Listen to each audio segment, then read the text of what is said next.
Hello, it's Diane here, back with a tutorial, and it's a very special bag. This is the Chris Satchel by Uh-Oh Creations. Tara created this with her dear brother Chris in mind, who sadly passed away in February 2021. This is not to mourn his passing, but to celebrate his life. So I do ask at this time, you don't send messages of condolence to Tara. She had lots of messages of condolence, which she was very grateful for at the time. However, now we want to see this in a positive light. So, by all means, send Tara messages congratulating her on such a brilliant pattern. So, it's got a mobile phone pocket at the front, which you can only see just poking out of the bottom. The zip pocket on the front, which you lift up and out, and then it's upside down, which is great. And inside you've got a tablet pocket and or just a large slip pocket if you don't want to put your tablet inside, and also a zip pocket for all your items that you want to keep more secure. And it's got an extendable strap, as you can see. I do hope you enjoy this tutorial and it helps you to make the bag. It's a very easy bag to make, actually. No awkward angles, no difficult top stitching. I love it. I'm already making my third, which is unheard of. I've never made 3 bags in a row of the same pattern in 9 years of bag making. So that tells you how good this pattern is. So I shall get on with the tutorial and shut up. I hope you enjoy the tutorial. Happy stitching.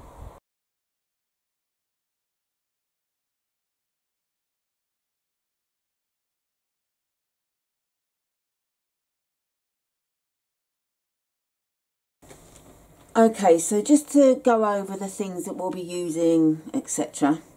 I'm deviating from the pattern a little bit with regards to my straps, but I'm going to show you different methods and so on anyway.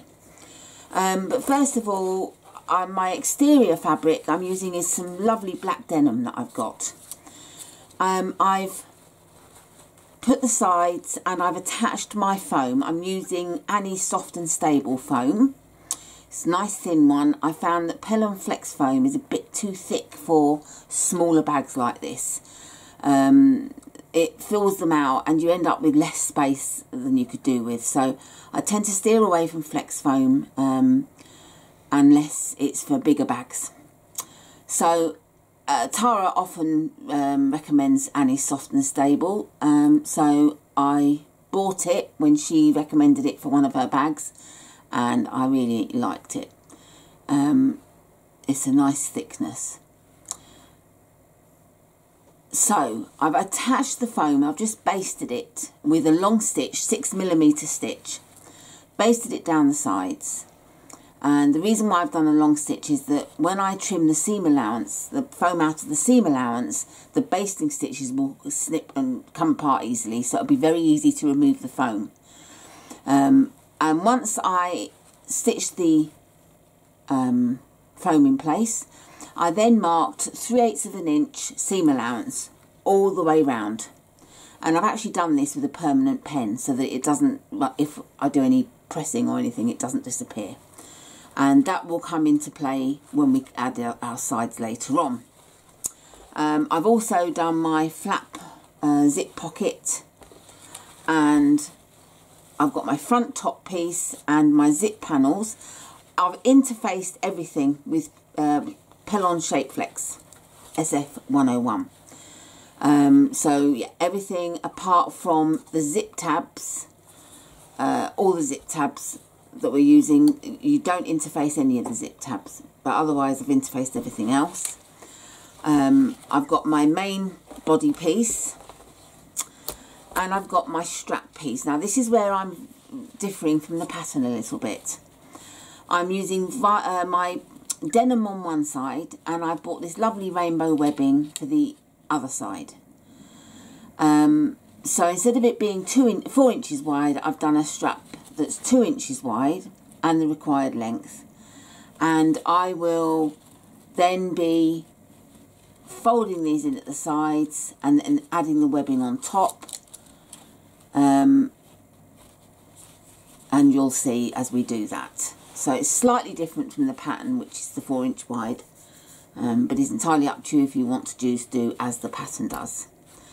I've also using webbing for the strap anchors, and also for the front strap, which I'm going to add a ribbon onto the back, just to make it, well, to be honest with you, it's just nice and smooth and shiny, and it will help the flap go in and out more easily. You don't have to. You can just add webbing if you use webbing, etc. So that's those pieces and the zip tabs. And then I've got my lovely lining fabric. Love this material. And suddenly thought that you're probably going to ask me what the material is. And I'm just having a look. It is by Timeless Treasures, Fabrics of Soho, and it's pattern Fun-C8587. So if you can source that from wherever, I got mine from Tanya Fabric Facebook group in the UK. I don't think she ships overseas, but obviously Timeless Treasures sells everywhere, so hopefully you'll be able to find it if you like it. It's a lovely, lively fabric, and I just thought it will go nicely with the rainbow webbing. So I've got my side pieces, which I also have to mark. I haven't marked yet, but you also have to mark the lining pieces. But obviously we don't add foam. We've just added the interfacing. My exterior foam pattern piece, a pattern pocket. My front top for the lining. My zipper pocket tabs, which are longer than the exterior pocket tabs, and my main body piece. So that's in the Timeless Treasures fabric, and then I've got black fabric for the lining. This is the reverse pocket piece. This will be the inside lining that you won't see. My zip pocket pieces for the interior zip pocket. The flap zip pocket pieces, and the tablet pocket that will be sitting inside. I'm doing it in black so you can sort of, it will stand out from the pattern fabric so that you know you can see it more easily. Now for the tablet pocket, it's not in the pattern, so you don't have to do it. If you want to stick to the pattern, by all means do. But for the first bag I did in this bag, with the test bag, I did add some fusible fleece, and it worked a treat. It's given a nice sort of more solid pocket to put my tablet in, and it also adds a tiny bit of extra protection. So basically, taking into account the seam allowance, I have cut the fabric allowing for that, and done 7.5 inches wide and 9 inches long to fit with that. I won't add the fleece until I've sewn the pocket pieces together. Then I'll insert the fleece and then press it. Now we've also got the bag bottom stabilizer. I'm using a heavy stabilizer. This is Decoville Heavy. This is for the exterior bag bottom, which we will be adding. That is in the pattern, and it does add a really nice firm bottom to the bag. I added it to the lining as well, but not the Decoville Heavy. I did Decoville Light, and I did 2.5 inches wide instead of 3. I added it to the bottom of my lining, and I stitched the seams as we do with the main, and it worked really well. That's not part of the pattern, but I'm going to be showing you, and if you choose to do it, that's entirely up to you. You don't have to if you don't want to. And then of course we've got our main foam piece as per the measurements. So that's all the items that I'm using, and then I've got my hardware. Now I did pull out these zips But I've decided to order some rainbow zips. So I've got the rainbow zipper tape coming with some lovely ring pulls attached, zip pulls. So I'm not going to be using these after all. The zip should hopefully be with us in the next day or two. It needs to be because I want to crack on with this. But I've got my rectangle rings and my slider and my end zip and then my handmade label that I like to use, plus my bag label that goes on the inside, and then rivets that you'll need. So that's all the hardware that we're using. Okay, the first thing we're going to start with is the front strap, and I've actually done my front strap using webbing, and I wanted the rainbow webbing, and just to help it be the pocket going more smoothly, I've just put some satin ribbon on the back, and that's my front strap. But for the pattern, you've got a piece that's 4 inches wide, and what we need to do is to draw a line. That would help.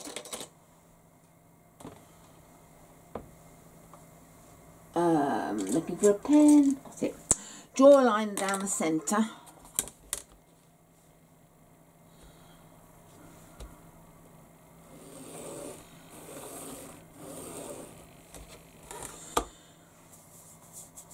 And we need to then put some double-sided tape along each side of the line.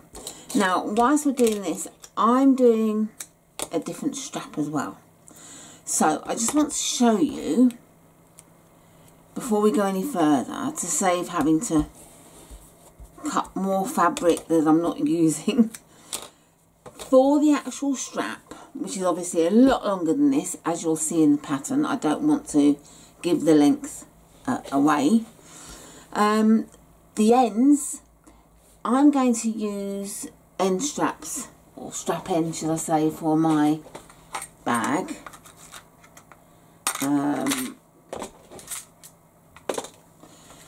Oh, I've got them over there, they arrived today, sorry, but you know the end straps that you have. And so I don't need to do this that I'm going to do now, but the thing I love about Tara's patterns is she tries to minimise the amount of hardware that we have to use. Hardware is very expensive, and so Tara likes to help us by keeping the cost down, which is great. So if you don't want to use any strap ends, what I like to do, we need to fold over by 1/2 inch. Now the pattern will say to mark a 1/2 inch line, and that's where you would fold. So what I like to do is mark an inch line. So we've got the inch line like so. We put some double-sided tape, or we can iron it if it's woven fabric, and press the end over to that line. Okay, so then when we go to make our strap, as we fold in and in, we've got a lovely closed end. No need for the end strap. But if you're going to put the end strap, or strap end, whichever way you like to say it, this would make it too bulky, so you need to leave it unfolded, basically. So that's how you do the ends of the strap. So back to the front strap, we peel the backing off, if it will come away.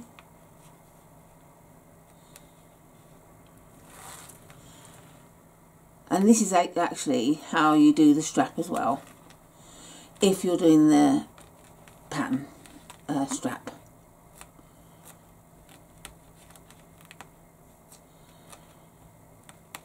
Oh goodness me, this double-sided tape is really giving me some fun.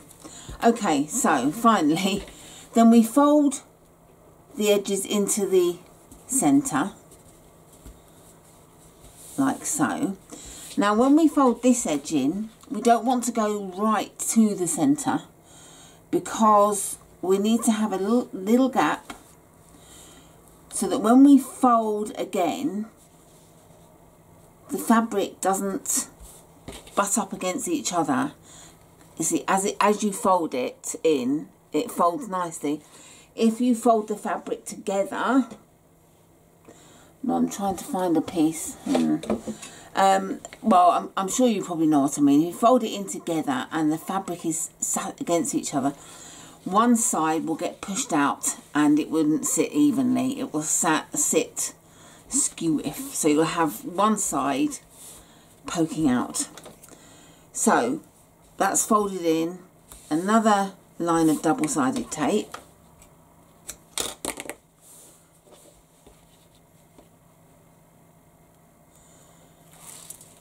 And then we fold it, and we make sure that as we fold, the two sides are even, like so. Then we take to our machine and we stitch along each edge. If you want to, you can do 2 rows of stitching each side. It's entirely up to you, but that's our front strap done once the stitching. So that's how you do the front strap, and how you do the strap as well. So that's that. Now I will show you that for my straps and strap connectors, as I've said, I've got the front strap, which I added satin ribbon to, 1 inch wide. And now I've got my side connectors, and I'm just using the webbing, and it's strong enough and it will hold, and that will be my side connectors when I come to add them. And then with the strap, what I did, I did my woven fabric, my denim, 2 inches wide. And then I drew a line down the centre and I folded each edge in to the centre. And I met them, the edges met, because we're not folding again. So make sure when you're doing this method, you have to make sure that the 2 edges meet in the centre, so that it ends up being the right width to back with webbing, because it's 1 inch wide. So I did that. I didn't fold my ends over because I'm adding the strap ends. If you're going to do this and want to add webbing or some other fabric to the back, fold this over first and attach it folded. The webbing doesn't fray because it's I've heat sealed it at the end, so that's not going to fray at all, and that will sit there quite nicely. So I made the strap, and then what I did was I marked a line 4 inches into the end like this. I marked it there, and then because I'm adding the strap end, I do my first dot for the rivet at 3/4 of an inch, and then the next one 1/2 inch, and then I fold to the line, put my pen through the hole and marked where it needs to be, punched the holes that needed. I never do 2 rows together because you can just be slightly off and end up with the holes in the wrong place. So I do 1 layer of holes at a time. Then once I've done that, I put the slider through, or the strap through the slider should I say, and then applied the rivets. So that's how I did my strap, and then when we come to add it later on, I'll show you the next step. I did film this, but unfortunately it didn't come out properly. It was really badly blurred. I don't know why. So unfortunately I couldn't show you me actually making it. So that's why I've had to explain it. So I do apologise, but this isn't the actual pattern anyway. So I've shown you how to do the strap for the pattern. And you add the rivets exactly the same way. Or you can sew, you can stitch it if you want to. If you don't like using rivets, you can sew it. So that's basically taking care of the straps. The next thing we're going to be doing is the front little pocket for the mobile phone. Okay, so now we're going to prepare the phone pocket. And I have a lining piece and my exterior piece. And we need to put them right sides together. And then we need to stitch. Start at the bottom here, go up, along, up, round, down and stop. You want to have a gap of a couple of inches to turn it right side out. Alright, so I've stitched around. If you're not confident about stitching the curve, then what I suggest you do is just mark the lines and mark the 3/8 of an inch seam allowance, and that will help you. And once we've done that, we need to get to our clippers, and we want to cut notches in the curve to help the seam lay flat.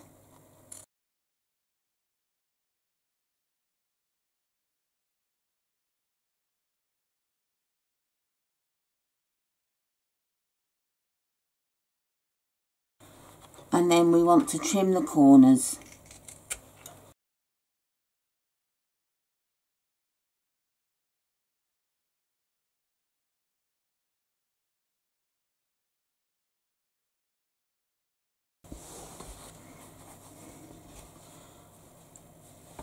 And making sure the seam is folded in.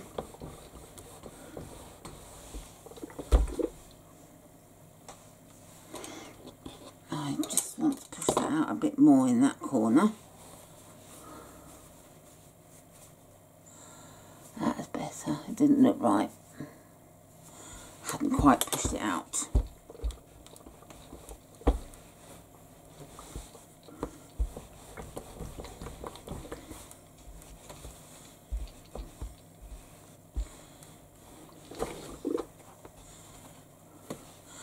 And I don't know if you can see here, but sometimes the seam rolls in on itself, so it's not out properly. So just make sure that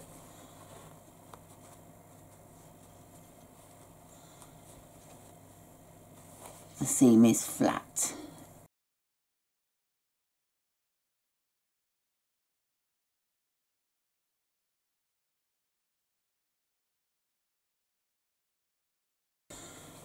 Sometimes you have to press the seam like this to get it to behave.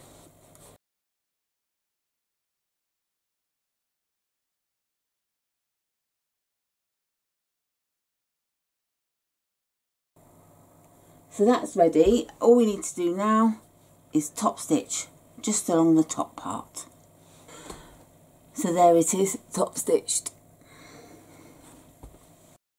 Now we're going to prepare the zip closure for the top of the bag.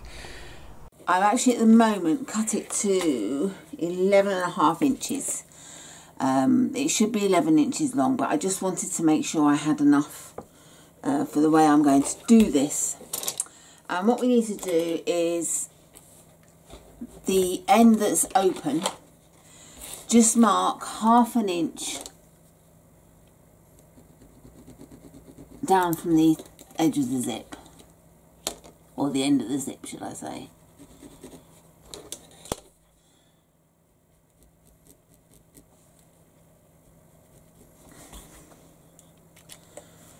So that your zip is marked as such. And then I'm going to get my glue, and what we need to do is fold at the line and bring the teeth up and round so that you're basically forming a curve. And then I like to add some glue. Now you can sew it if you want to, just put a pin in there. So put a pin in and then take it to the machine and just stitch it like that, or do what I'm doing and adding glue. It depends on whether you've got time to wait for it to dry or whether you want to just get on and do it. So I'm going to have a break shortly so I can wait for it to dry. And make sure when you clip it that it's where it should be.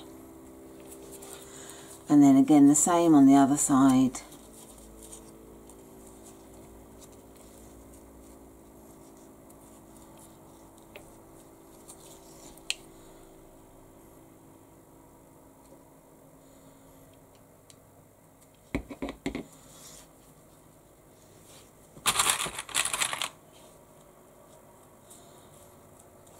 Like so. I'm just making sure before it dries that they look even lengths, and they do. And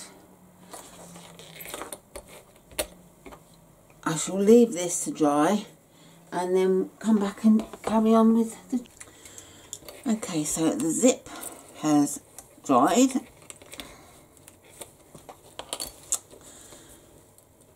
Yeah, I'm happy with that. And now what we need to do is get our zip panels, and the first thing we need to do is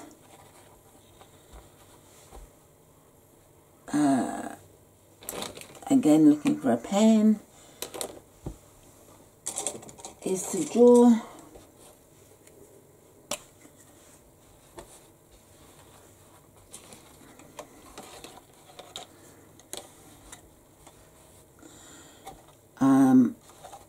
we need to fold the end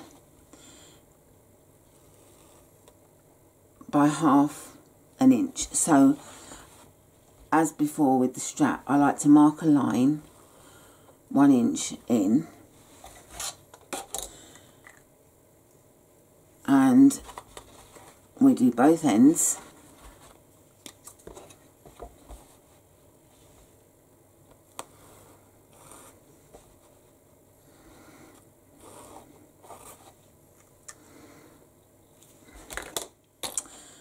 And then just fold the ends over,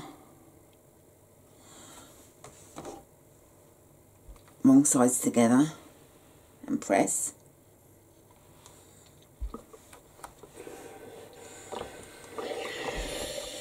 And obviously if you're using vinyl or another fabric that you can't iron, you can just use double-sided tape. Fold them over and stick them down with the tape.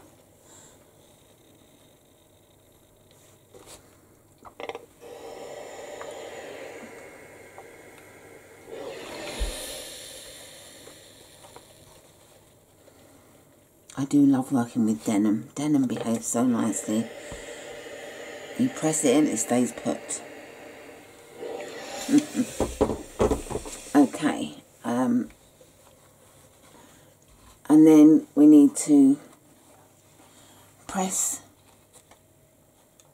them right sides together.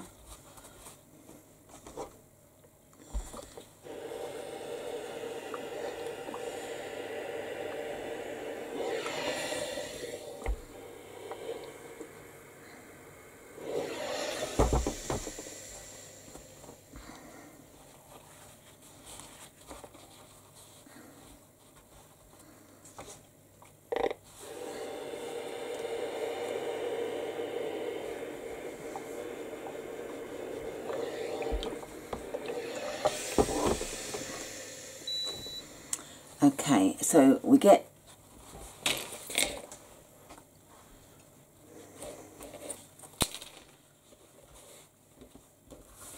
one piece, and we need to mark a line 3/8 of an inch in from the end.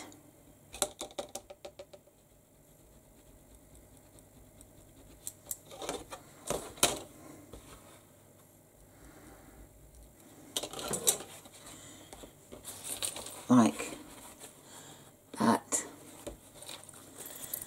And then we get our zipper tape. Now, I like to use a small amount of double-sided tape just to fix this in place so it doesn't slip during stitching and misbehave.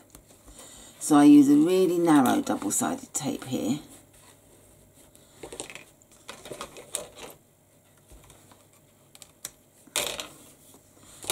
It's like 2mm wide.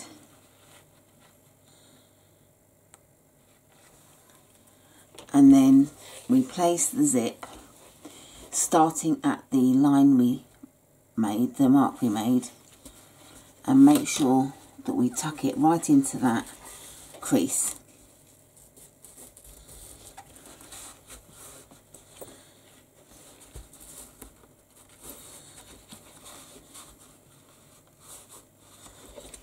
That's it. And then we take it to the machine and we stitch all the way along at 3/8 of an inch seam allowance. Okay, so I just opened up the zip to just make it a bit smoother for stitching, and just to make sure I don't go sliding off, I will add a clip to the end. Okay, so now I need to turn my iron back on because I forgot that I had to press. We open up the zipper panel.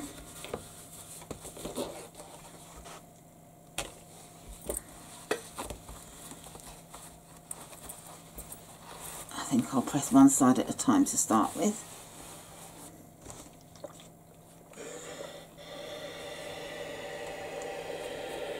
And obviously if you're using a nylon zip, do be careful that your heat from your iron doesn't melt it. Many zips don't. I've personally, touched wood, not had that happen, but I know people that have.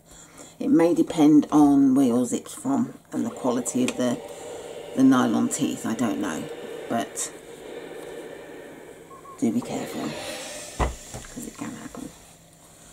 Okay, so now make sure I press both sides together. Okay, and now I'm going to take it to the machine and top stitch along this edge, along the top and down, and just base stitch this edge closed. Okay, so that's the one side done, and that's how it should look. They should be an even edge. And then we get our remaining piece, and as before,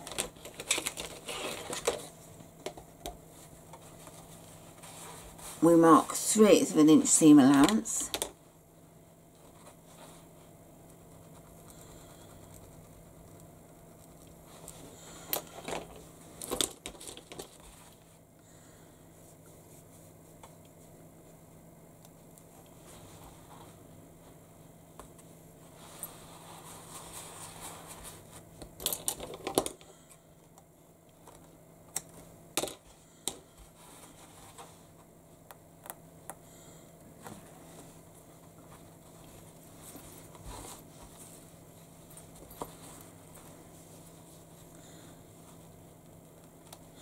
And what I'm doing is I'm making sure that this is even, as well as laying the zip down, just to give me a double check that it's in the right place.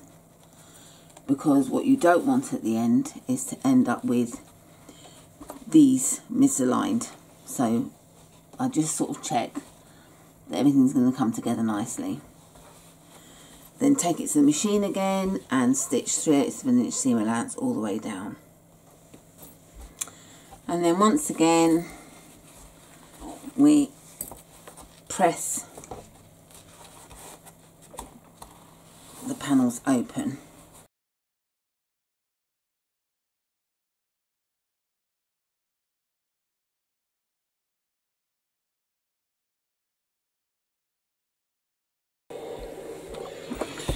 Okay, and then we take it to the machine again and top stitch as we did on this side.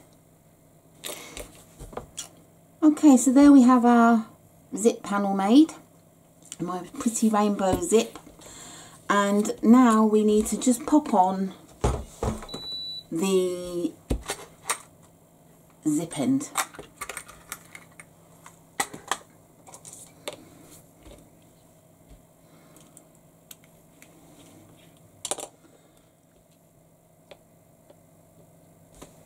Right, I always put just a little bit of glue. Just, it's like a security blanket. I know I've put some glue in there, so it's going to hold even better. Okay, and then what we do is fold the zip to the back.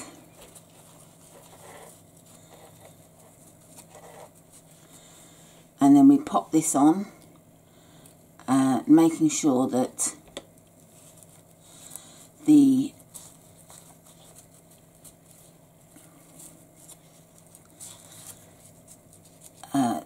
this back goes in, because it has a habit of sticking out.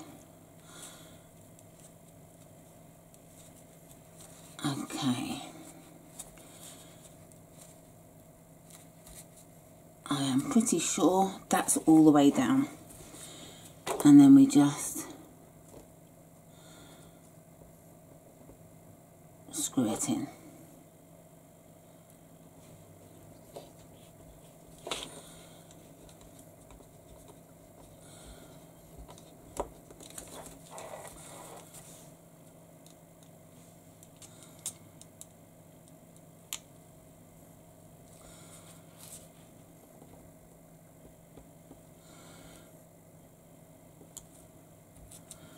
I like to make sure that it's sitting flat or flush so it doesn't catch.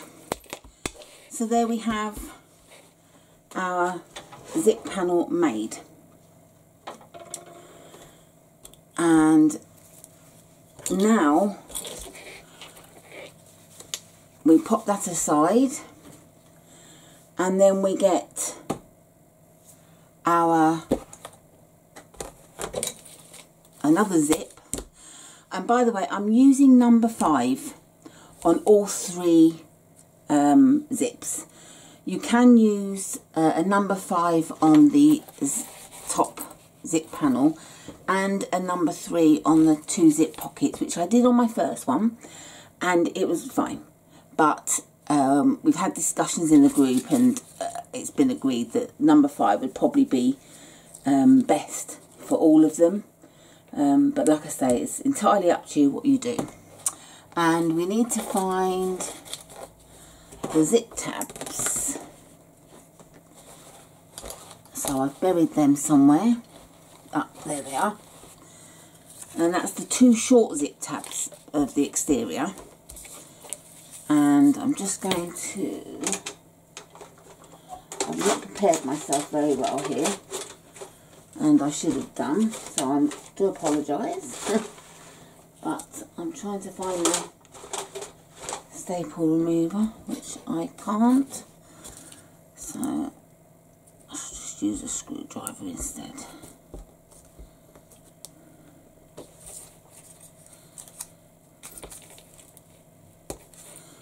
Oh, do you know what? In fact, I'm just going to cut.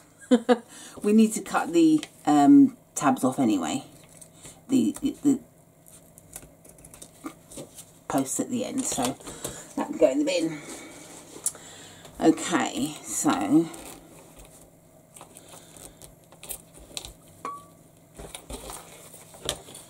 right, I shall cut that one off.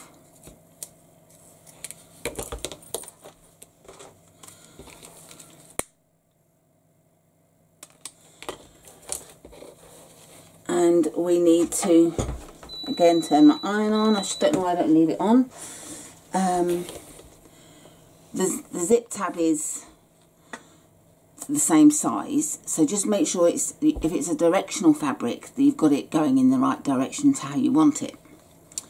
And we need to press them wrong sides together. What I was doing then. Press the zip tabs wrong sides together,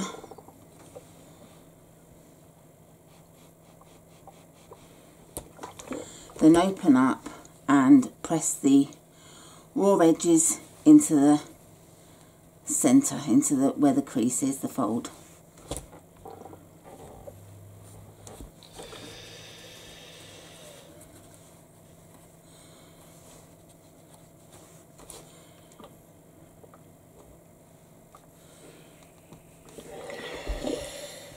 And then we just want to fold again.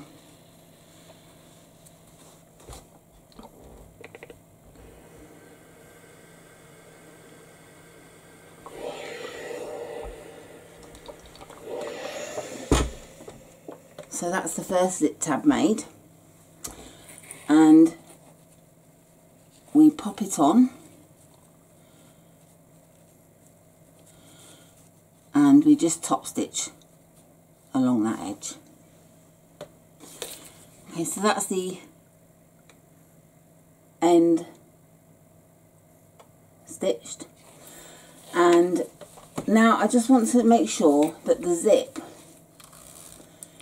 is 6.5 inches, including this zipper tab, or 16.5 centimetres, depending on what you're using. And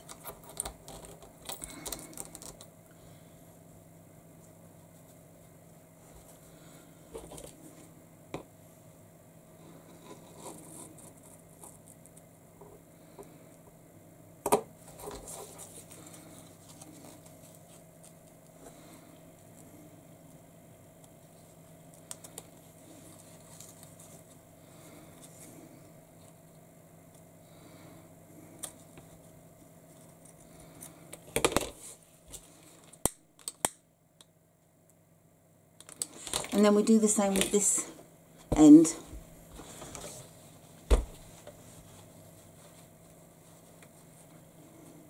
Oh, wrong sides together. I keep doing the right sides together. I don't know why. I think force of habit, because most things are right sides together initially, aren't they?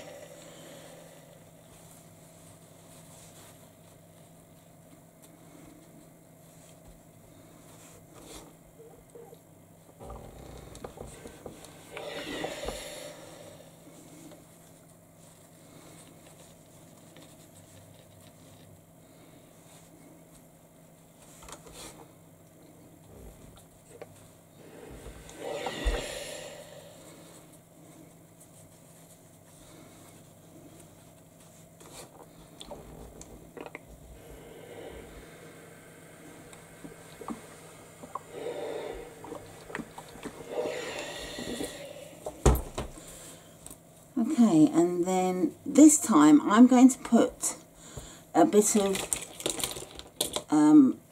sewable double-sided tape. The reason being is because this keeps popping open, and it may pop open during sewing, and I don't want that to happen. So if I pop that there and another piece on the other side, I should be able to get it to behave. So make sure the first piece is down, then let the other piece join.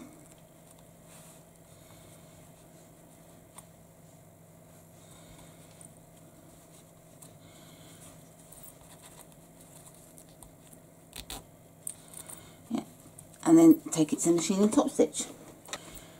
Okay, so that's that stitched on that side. Just double check on the backs that you've caught it in at the back as well. If you haven't, you'll need to unpick it and do it again. Don't be tempted to stitch over it, because it will just end up looking like a hot mess. Okay, and what we just need to do is trim the sides to match the line of the zip.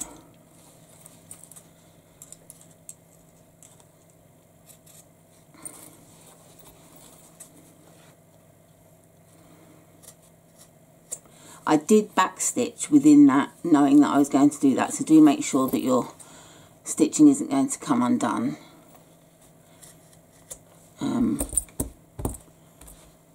So that's the zip ready. I'm going to tidy up, and I shall come back to begin with the next stage. Okay, so now we need our lining and our exterior flap zip pocket pieces. And the first piece we need to start with is a piece of lining, and we want the lining right side up, and we want the piece, when you're looking at it, the short end is on your left and the long piece on your right. This is very important for where the zip pull is going to be, because if you end up here, there's a possibility this could be dangling on the floor, and you don't want that. So this piece is 8 inches long. The zip is 6.5. So you've got 1.5 inches, so you've got 3/4 of an inch either side that you want to place your zip. And if you're not confident at guessing it, then I suggest you just draw a little line just to help you.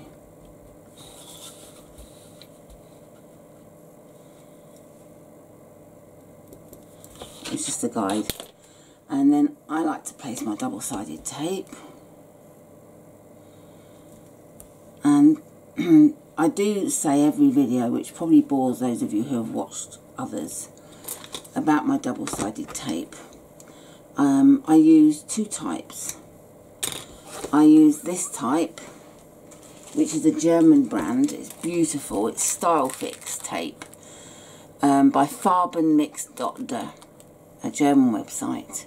It's 50 meters by 4 millimeters.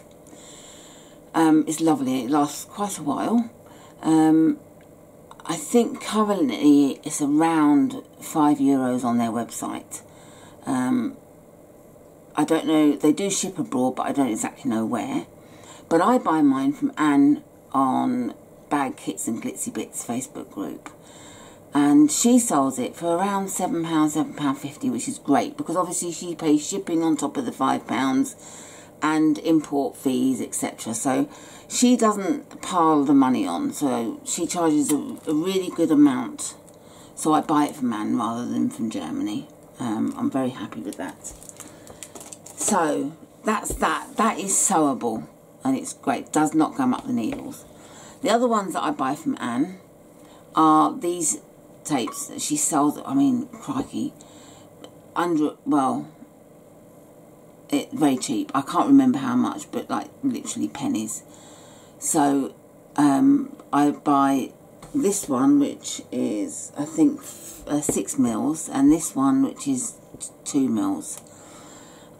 These aren't sewable, but they're very strong because they're a craft tape rather than a sewing tape. They do stick things down well. So where I'm not going to sew, I use them. Especially this one. This is my major one. Works beautifully for vinyl. So that's where from. Bag Kits and Glitzy Bits Facebook group. Okay, so that's that. So let's peel the backing off. And you want to make sure that the zip pull is to your left with the zip closed. And then lay this down using the lines you've made as guides. Now, because I've used double-sided tape, I don't need to take it to the machine and base stitch it. But if you're not using double-sided tape, then by all means do stitch it. And then we want to put another row of double-sided tape.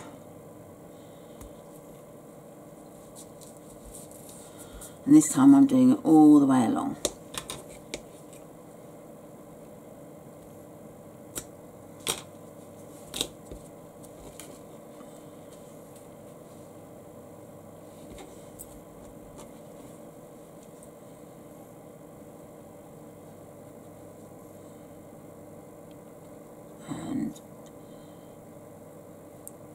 pull the backing off when it wants to come. And now get an exterior piece that obviously matches the angle, and right side down on top, matching up all the sides as well as this edge. Okay, so that's that, and now I'm going to take it to the machine and stitch 1/4 inch seam allowance all the way along. Okay, so that's stitched, and we just press this back now.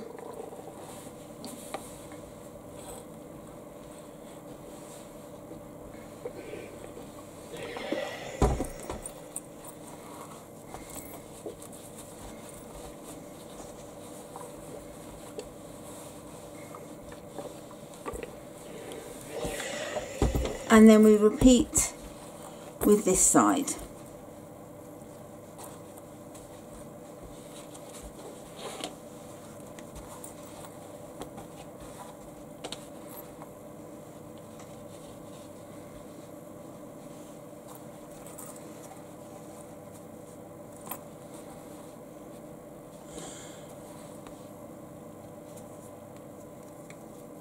And I'm not going to worry about marking lines on this side. I'm going to let the top piece guide me because I want the sides to match up.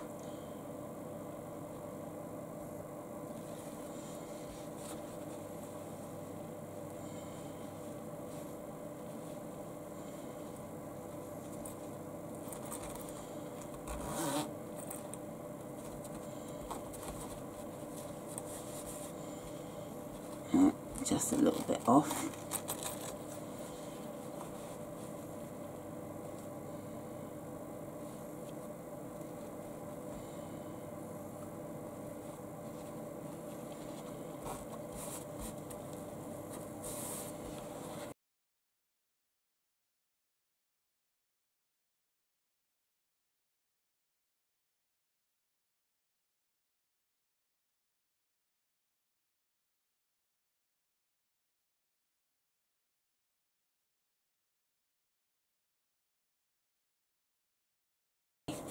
So I shall now take it to the machine and stitch 1/4 inch seam allowance. Okay, so I've stitched along the top, and as you can see, they're not even. So you probably at this stage will think, oh goodness, it's not matched up. But once you open it up and press it, you'll see that they do look even, and then when you fold them together, they will match up. And the next stage we do is making sure that the linings are open. We top stitch along the edges here. Okay, so I've top stitched,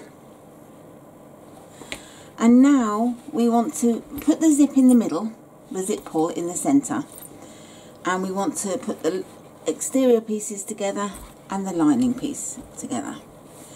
And then what we need to do is stitch up the sides, not the bottoms. And when you're stitching on the exterior, stitch at 3/8 inch seam allowance, and on the lining start at 3/8 inch and then move out to 1/2 inch seam allowance on both sides. This will ensure a nicer fit of the lining. You also need to use a zipper foot because you've got the bulk of the zip here, of the zip ends. So you do need to have a zip foot or a very narrow foot. Okay, now we want to turn it right side out. So just open up the zip fully, and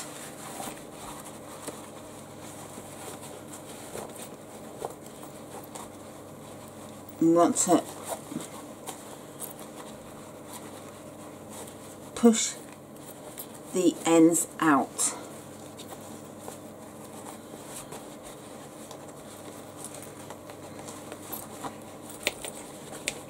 You won't or shouldn't have sewn over the tabs. They should be left so that they're open. And I just want to push that into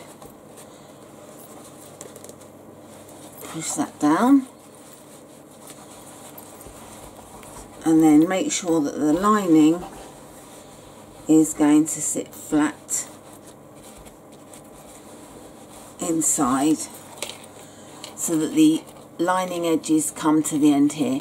And by stitching them with 1/2 inch seam allowance, it allows for the lining to sit nice and flat.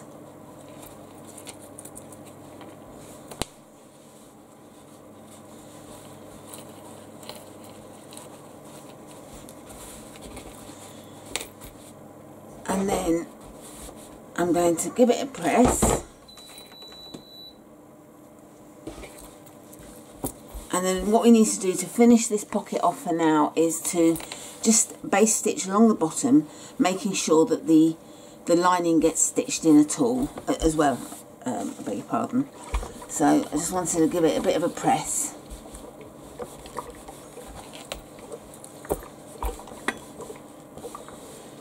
And now I'm going to base stitch along the bottom there.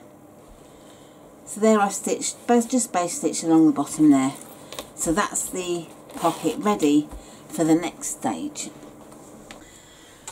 Okay, so what we need now is the exterior main, the front top piece, and the pocket that we've made. And what I've done is I've marked a line in the centre of one end of the main exterior, and I've marked the centre of the pocket that we've done. Now, just so that I can see for ease, I'm going to turn it upside down and just line up the markings with the, and also the edge of the pocket along the edge of the main. And I just want to definitely check that, yeah, equal each side as well. And we also get our top piece. Now, if you want to, you can just quickly base stitch that on if you're worried about it moving whilst you attach the the top piece. But what I'm doing is I'm just going to sandwich the bag, and also you need to make sure that you've got the right angle, and we want, let me just, I'll put these clips on and I'll show you which way the zip pocket should be laying, because upside down you'll see the opposite.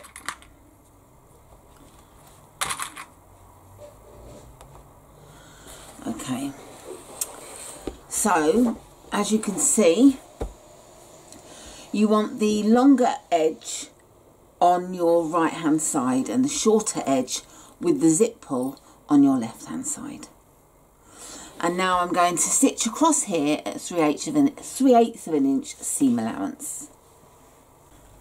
Okay, so I've stitched across at 3/8 of an inch seam allowance, and I've reinforced the stitching here where the pocket is stitched, just to give it extra strength. Then I measured the length of my main body piece. The length that it should be is written in the tutorial on page 5 in section 14. It will tell you the length. I don't give it out online because that's, as far as I'm concerned, that's like giving the pattern away. So I try to give as fewer measurement instructions as possible. Just tends to be the straps, which is pretty standard across the board. So anyway, so make sure it's the length it needs to be. If it isn't, trim off the bottom edge, don't trim off the top. Once you've done that, fold it in half to get the halfway mark, which I've done. And I'm also going to mark on the other side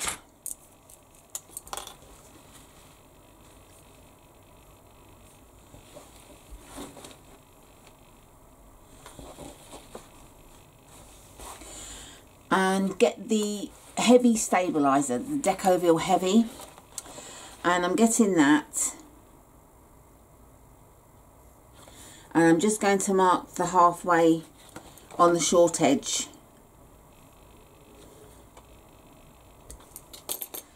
And then what we need to do is fuse it to our fabric.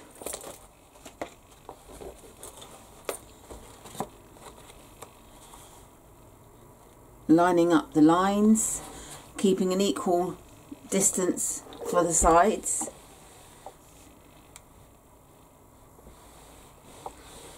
And once I've initially fused it on that side, I'll turn it over to fuse on this side.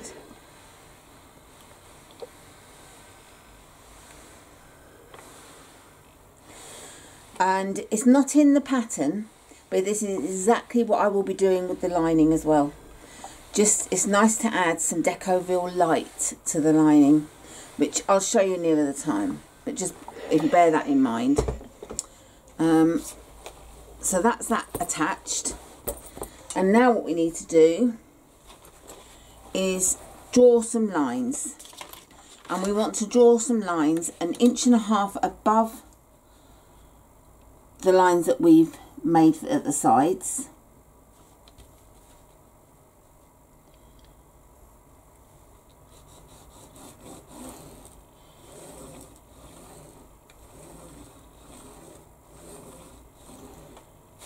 And 1.5 inches below.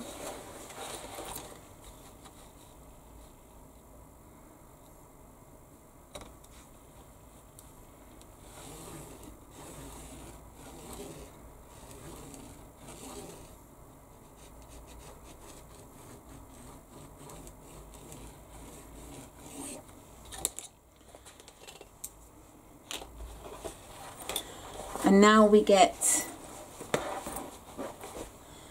our main stabilising piece, our foam, and we lay this on top, and we want to just baste it at the sides and then stitch along these lines, which will fix that down in place.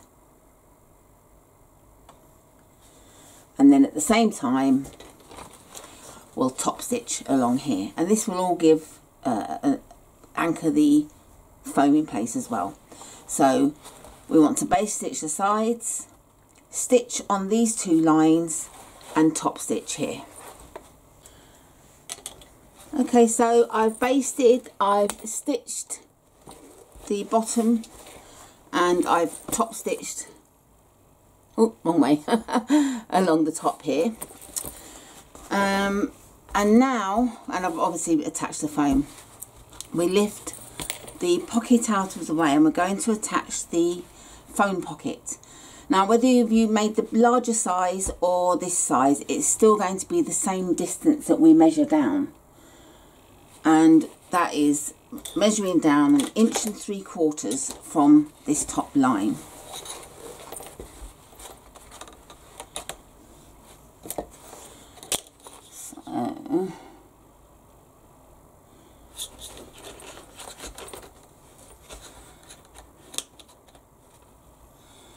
Just going to mark at the side to start with.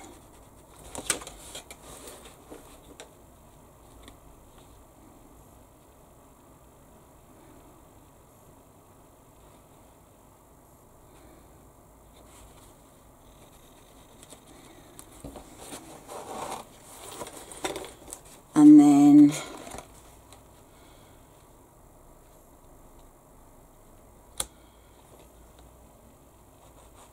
I'm just going to mark a line across here, which is fine to do because it will iron out. But I just want to make sure that I get it spot on. So I'm just going to check that it is, yeah, 1.75 inches, that's good. And then to line it up, I'm going to mark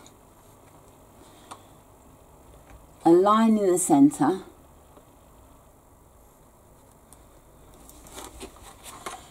and I'm going to mark the centre of the pocket. So what I'm doing is I'm lining up the pocket with this mark and that mark, and with the tops as well, to make sure that it's in the right place. And before I sew anything, I want to measure just to make sure it's equal. So I've got 2 3/4 that side and 2 3/4. I've just had to twist it a little bit. Yeah, so it obviously wasn't quite straight. So I'm happy with the placement of this now.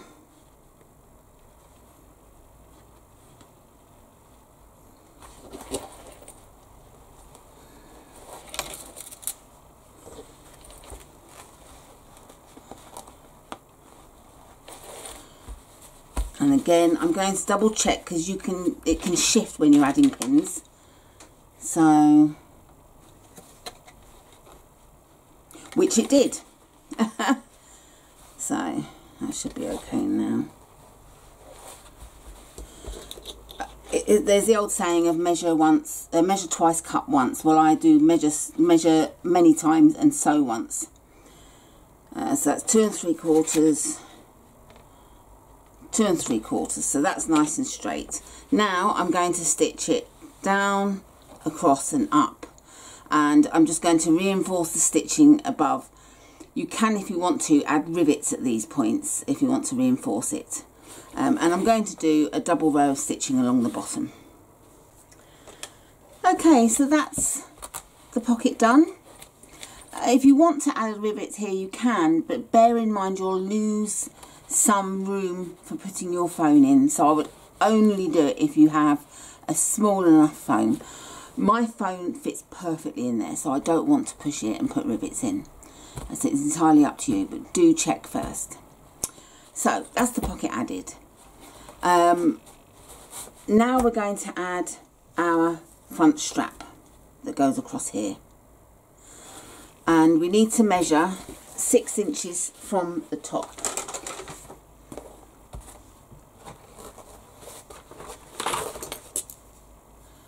And that is from the very top.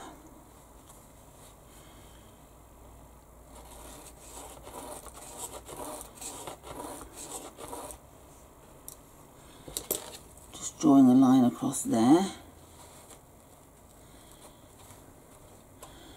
And I'm just going to use a clip to hold it in place. And I've drawn the line just to make sure when I'm sewing that it stays along there. And now all we need to do is stitch at the sides to attach the strap. So there's the strap added. I'm just going to quickly iron the marking away. And that's our main front ready for now. The one final thing that I want to add, that you may or may not wish to add, is my handmade label, or you might have your own logo, which I want to get, but it's a bit pricey at the minute. So I'm going to turn this upside down for ease, and I want to place it above here. So I'm going to measure for the centre.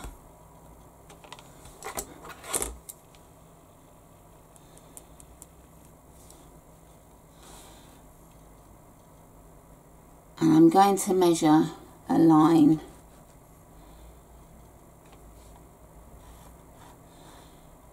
just to give me a guide. And I put my washer above that line and line it up in the centre.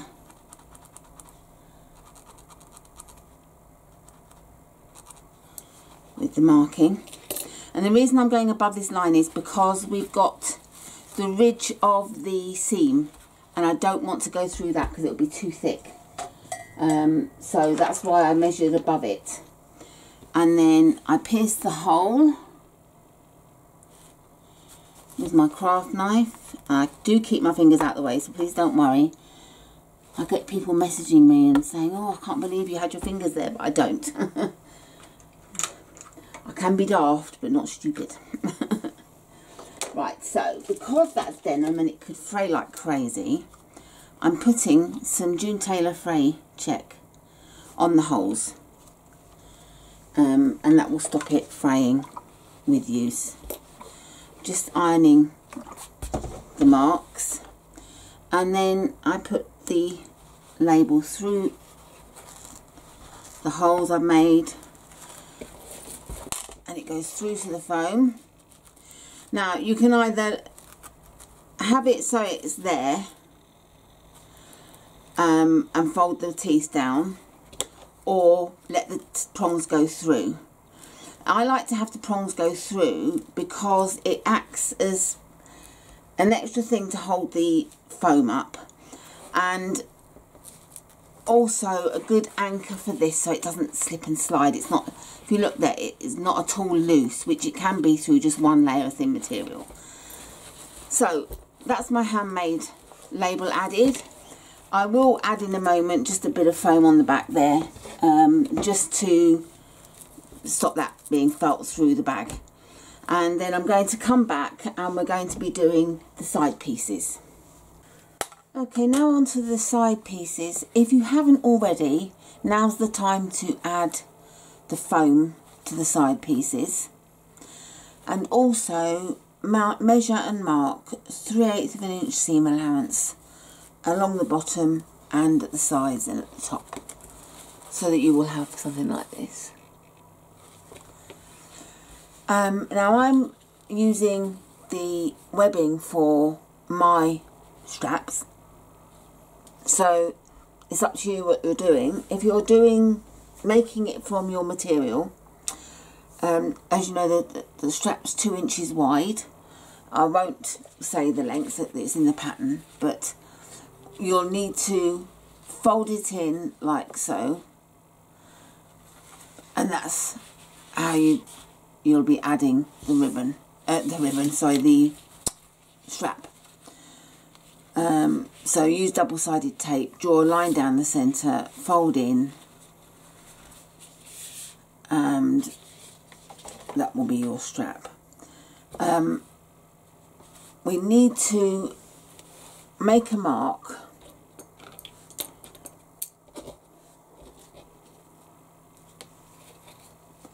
along the, I'm just looking to see if there's a difference. There isn't. Make a mark 3 inches down on the ribbon, on whatever you're using, on your strap, whatever, on the back of it. And I don't know if this will come out or not. No. So I shall use a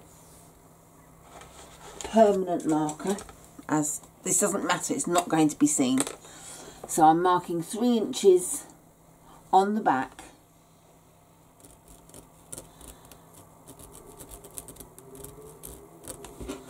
so that I can see where I need to fold to.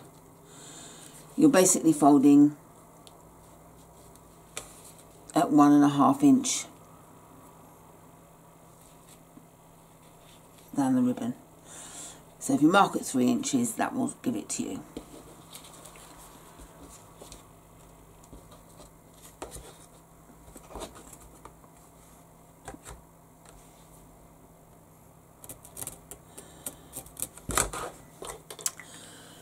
Okay, so we get our rectangle wing.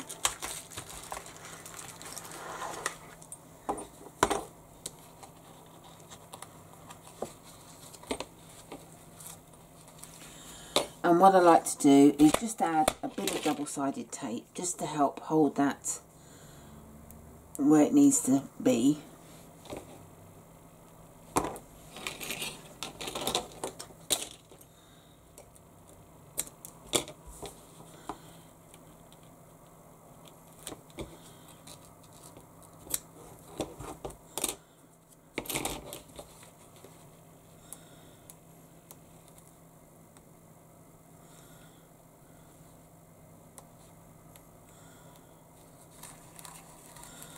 Then you have to try and get the backing off without pulling the whole thing off.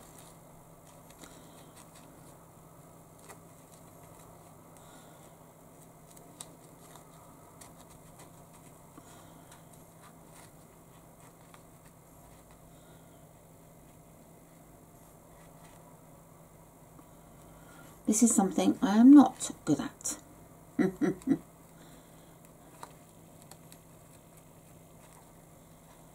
Oh, goodness me.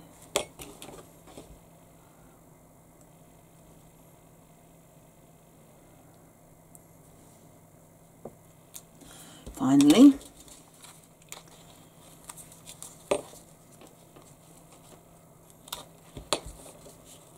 And just fold that down.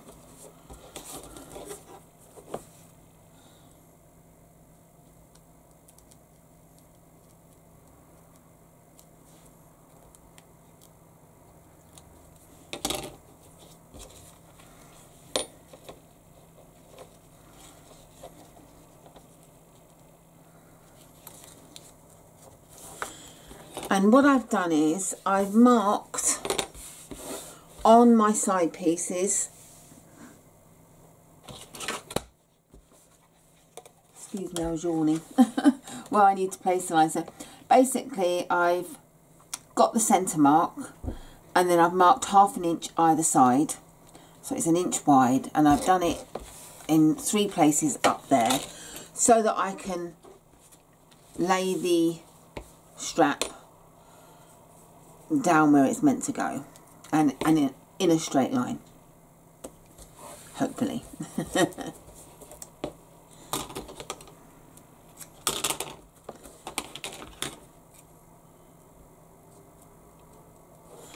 I just noticed my ribbon starting to fray a little bit, and just want to keep hold of it and stop it from fraying.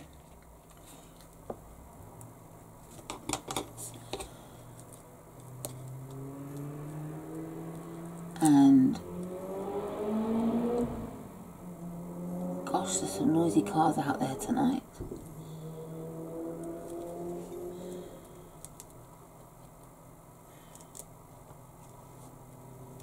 Oh, I'm not having fun with the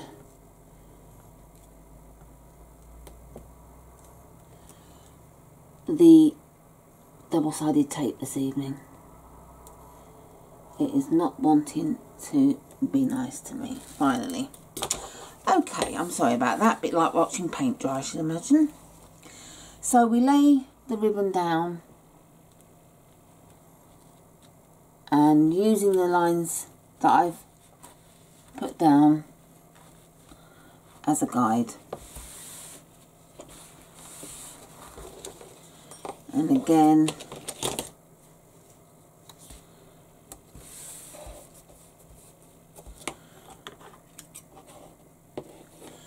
and I haven't gone too high up because we're not going to be sewing or attaching all the way tight.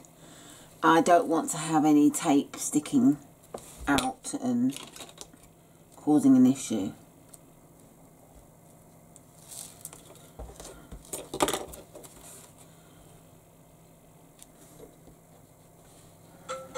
No, that's my phone alarm. Oh dear, I'm sorry. So that's them attached, and now we just need to stitch up the side, across and down. It's up to you how high you go. If you're using a zip foot, you can go very close. If not, then don't go too close. I will be adding rivets as well, so I don't have to go too close. So what I like to do is usually mark a line an inch below. Well, I'm not sure if this is going to mark with my heat dissolvable pen.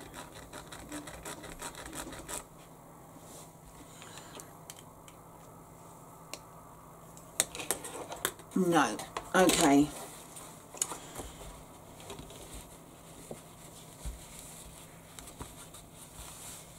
That's not the end of the world.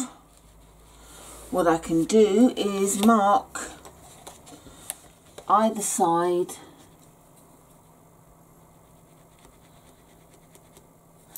on the fabric, so I can go up to there, and when I see it on the fabric I can stitch across. Right, so I've stitched up the side and 1 inch from the top I've gone across and down, and by doing that I have caught the end of the ribbon, or the strap, sorry, at the back. I'm 1/2 inch above the end, so that's fine. And then 3/4 inch down from the top I put a hole for the rivet. Now I'm not completely trusting of webbing that it won't start unravelling once you've cut, because of the weave. It's quite open, it's not very tight knit. So I added some Gutterman HT2 glue. That's my glue that I go to. I added that on the hole just so that it just glued everything together, and then put the rivet on top. So that should secure the webbing and stop anything from unravelling. I just like to be extra careful. So that's the sides pieces done. Now the pattern next will take you on to do the lining, but I like to get this part done next. It's just the way I like to do it. I just don't like to sort of feel that I've left the job half done. So I just see a mark on the white. I'm just ironing away the mark that I'd made for the line. So yeah, so I like to finish a job, so to speak. So what I'm going to do now is construct the exterior, so that it's ready for when we do the lining. And what we need to do is place this halfway down. Now we've already got the mark, or if you haven't, put another mark for halfway down your body. And I'm going to just quickly mark the halfway point for the exterior, for the side piece, so that I can then place this evenly, and I'm going to sew along this bottom. But the thing you need to do is start at this corner point that we've drawn. Don't go to the end. So start and back stitch to lock the stitching, and stitch all the way along and start and back stitch here, so that you're leaving 3/8 inch at each end, and you'll see why shortly. Okay, so I've started and stopped there, so you can see these pieces are like that. And now I just want to clip into the main body only. We're not cutting on the side panel. Where this stitching ends, we just want to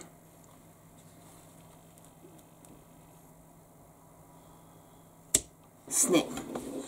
Don't go all the way to the end of the stitching,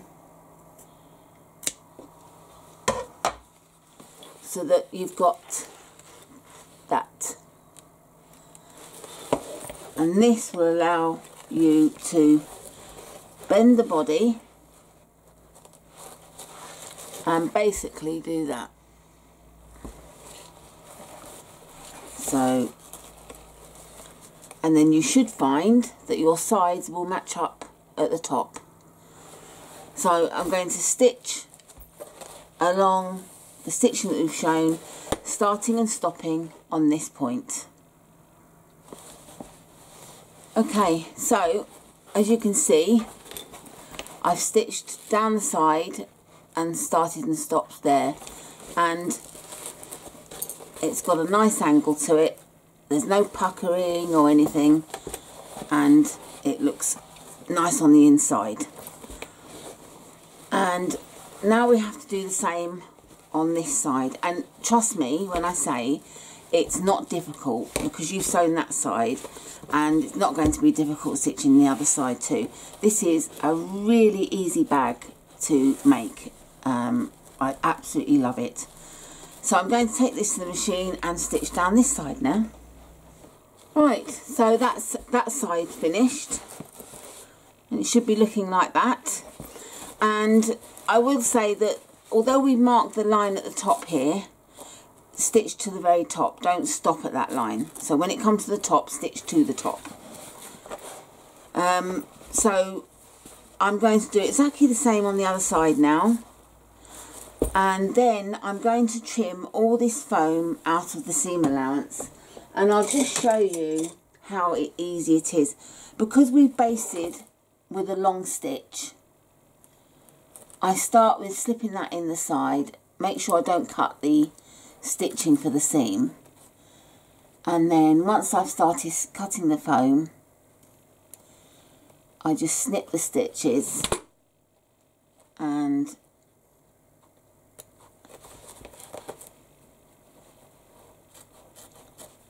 just slide through, and every now and then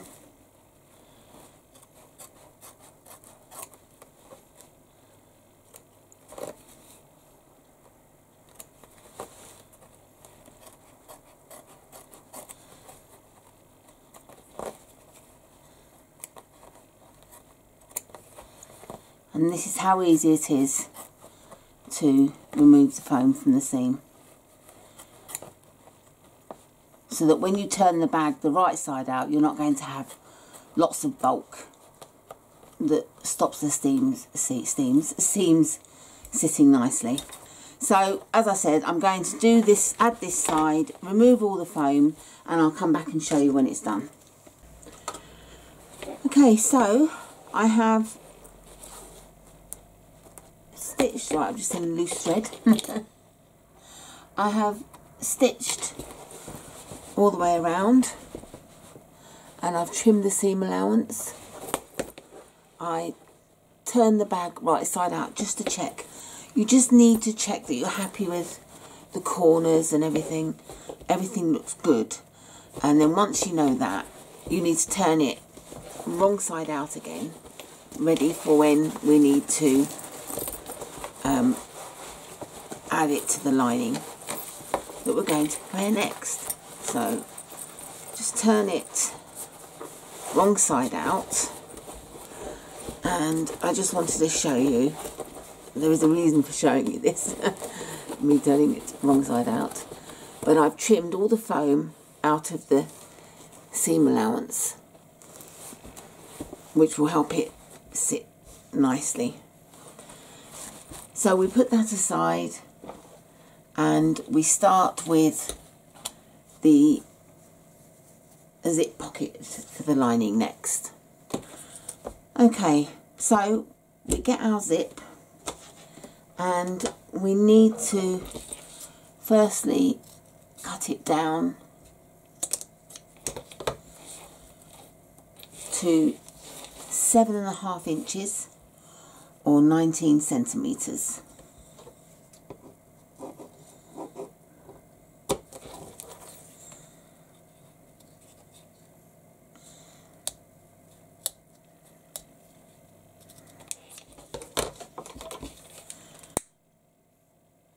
I always just heat the ends to stop the zip from fraying. And we need to get one of our zip pocket pieces, and we're going to, before we do anything else, prepare the zip. And I have cut my zipper tabs, forgetting that I was doing some of it in black, but I'm doing it in this as well for the lining. So I'm going to use these, and what we need to do first of all is place one of the tabs right side up, place the zip right side up on top of it, lining up the short ends, and then lay a tab right side down on top like that, and then we take it to the machine and stitch at 3/8 of an inch seam allowance. So that's stitched, and then we do exactly the same with the other end. The only difference is I'm going to put some double-sided tape across because the zip's open. When I use a continuous zip, excuse me, it's closed normally in this part, but because this is a zip I've actually bought and cut down, it's actually open.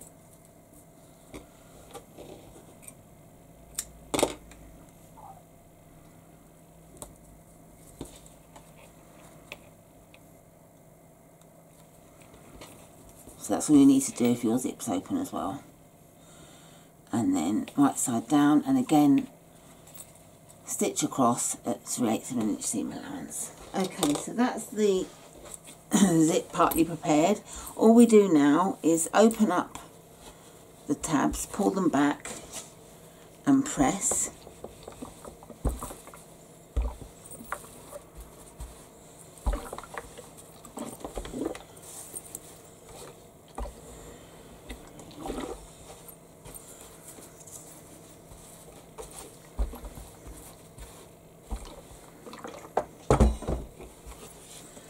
And the other thing we need to do now is to just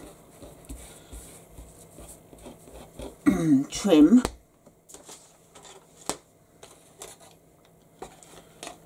to have the zipper tab the same width as the zip.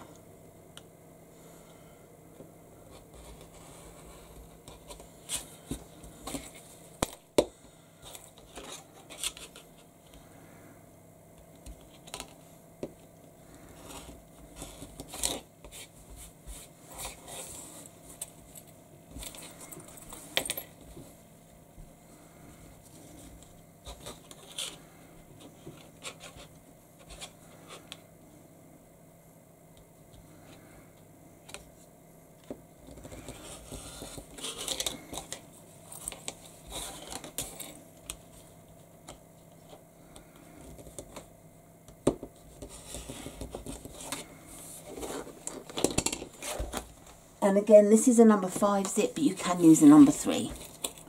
Entirely up to yourself. So the zipper tabs are now the same height as the zip itself. And then we get one of our lining pocket pieces and we lay the zip right side up on top with the zipper closed to the left.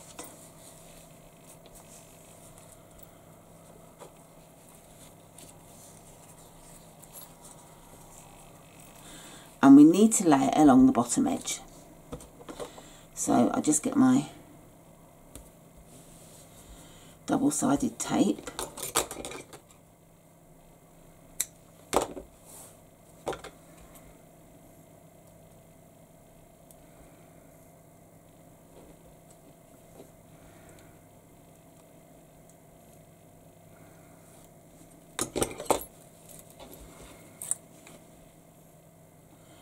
And we lay it centered on top. I'm going to actually go by the lines on my cutting board to get it central. You can, if you want, mark it. It is entirely up to you. So that looks good to me. Looking for a ruler. just going to check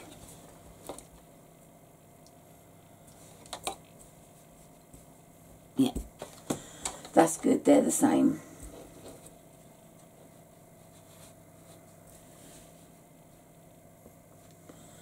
And now we need to get the lining main piece. So we want to line this up so it's in the centre. So I'm just going to put some more double-sided tape along the top here.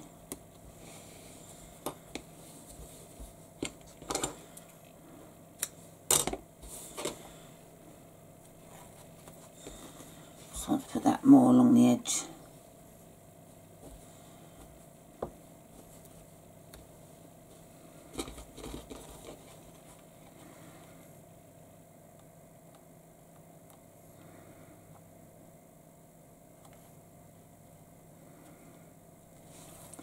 So we're putting the pocket and the main right sides together, and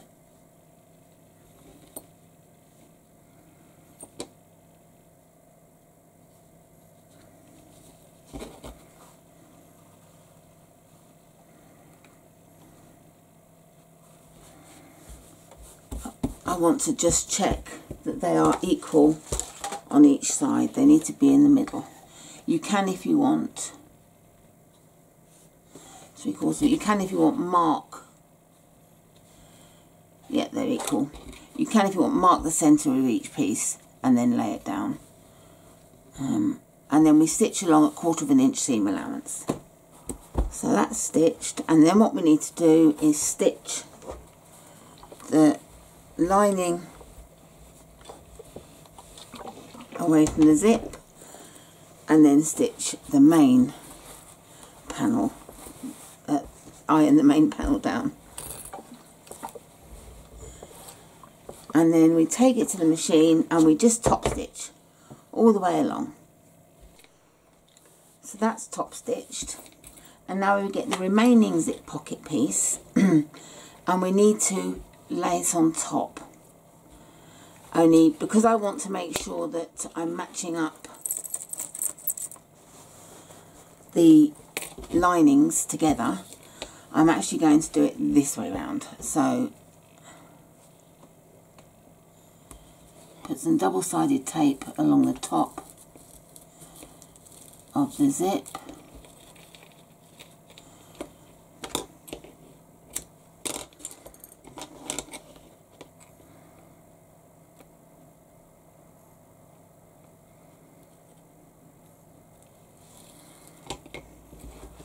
I'm going to turn it upside down so I can see what I'm doing. And then I'm just lining up the zip pocket with the one we've already attached and the edge here. Then we turn that over and we get the front top piece, and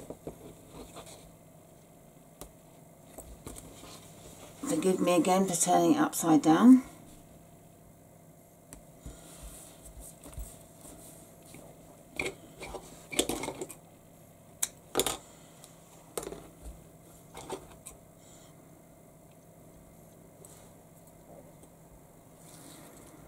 And then we lay that face down.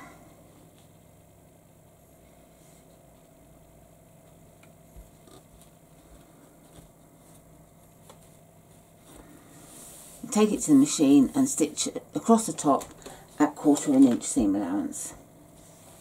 Okay, so that's stitched across, and now we open this up and press it.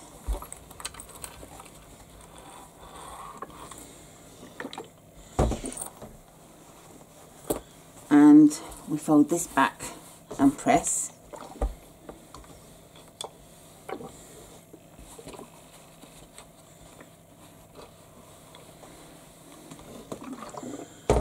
And making sure that the pocket's down, top stitch along the top here.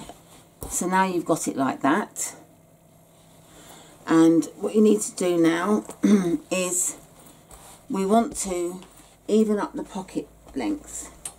One side's going to be longer than the other. So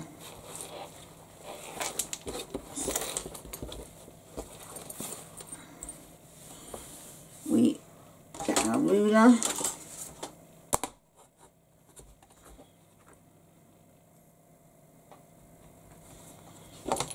and cut straight across.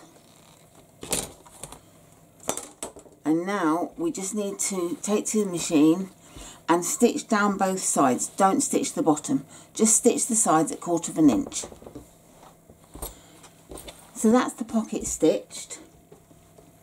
And the last thing to do with the pocket is to fold it back. This will help when it comes to sealing the pocket closed. Open up the side seams and then fold back so that the seam lays nice and flat.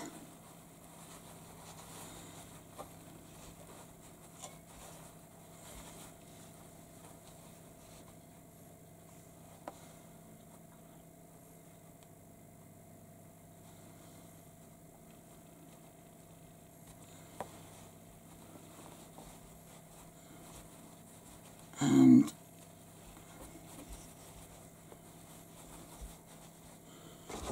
it's about 3/8 of an inch seam allowance that you need to turn over.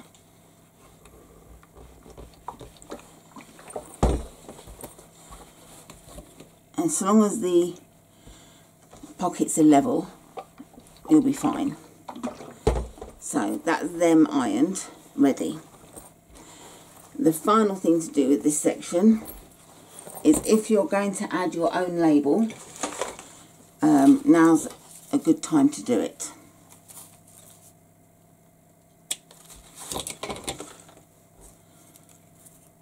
So what I do with my labels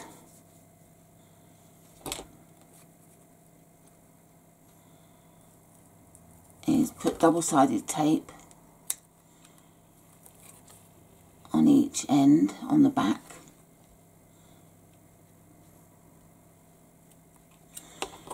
If I do it ahead of time, I'll glue it, but if I forget to prepare it, then I'll just use the double-sided tape. And this is the sewable one, so it's not a problem.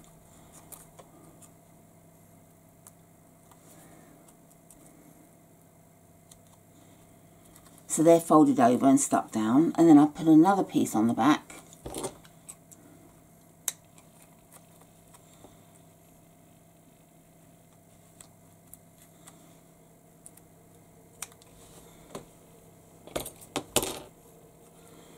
And I peel the backing off again.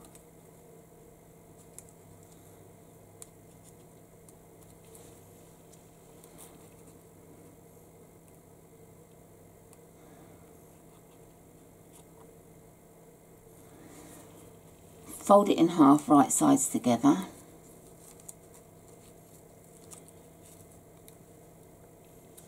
And then I find the centre.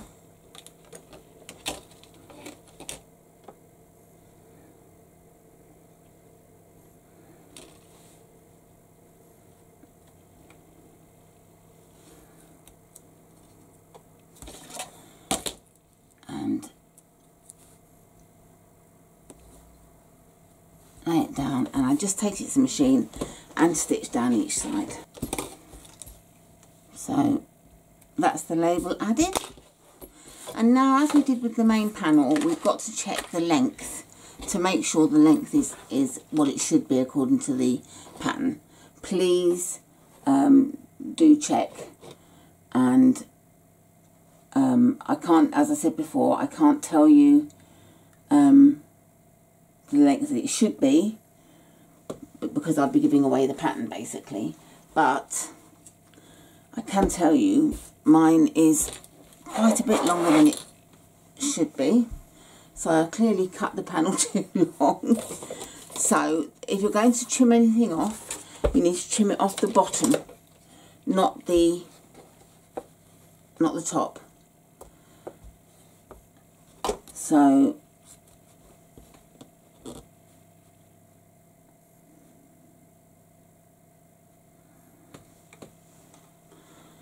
just triple checking. That's 1.5 inches I've cut off, so I must have cut too much in the first place. So now we've made sure that that's the right length, and I know it's the right width, then I'm happy with that. And now we do the tablet pocket pieces. So I've got my tablet pocket pieces here, and we lay them right sides together.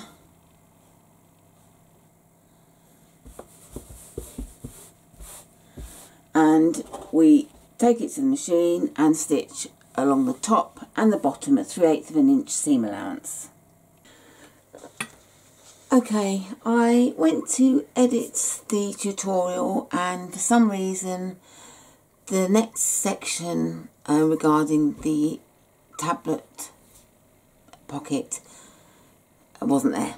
So I don't know why it didn't record, but it didn't. So I've had to come along and just mock up some material to show you what to do next. So apologies, but it's just going to be some different fabrics, because I will make the bag again with these fabrics. So right, okay, so we've stitched along the top and the bottom at 3/8 of an inch seam allowance, and I've fused the fleece to the one side,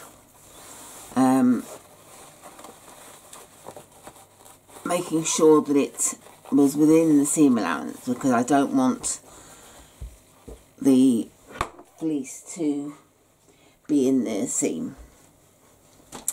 And then I get my ironing pad, having a struggle with it, and just iron the seam open so that when we press it, it doesn't roll in on itself.